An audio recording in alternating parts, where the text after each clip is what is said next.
Ang aking opinyon sa maagang deklarasyon ni Vice President Sara Duterte na tatakbo siya bilang Pangulo sa 2028 ay may dalawang mukha. Una, ito ay nagpapakita ng kanyang matibay na determinasyon at malinaw na direksyon sa politika. Ang maagang pagpapahayag ay nagbibigay ng katiyakan sa kanyang mga taga-suporta at nagpapakita na handa siyang ipagpatuloy ang kanyang pamana ng tapang at malasakit. Subalit hindi rin maikakaila na may mga hamon na kaakibat ang kanyang pahayag. Ang kasalukuyang tensyon sa pagitan niya at ni Pangulong Ferdinand Marcos Jr. pati na rin ang mga impeachment proceedings laban sa kanya ay nagdudulot ng pangamba sa iilan.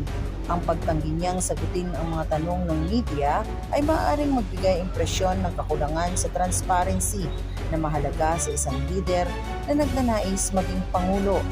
Sa kabuuan, ang aking pananaw sa kandidatura ni Sara Duterte ay magbubukas ng mas malalim na usapin tungkol sa pamumuno at pananagutan. Ang kanyang apelyido ay may hatid na suporta, ngunit may kasamang kritisismo, kaya't ang hamon sa kanya ay kung paano niya mapapatunayan na siya ay may sariling direksyon at kakayahan.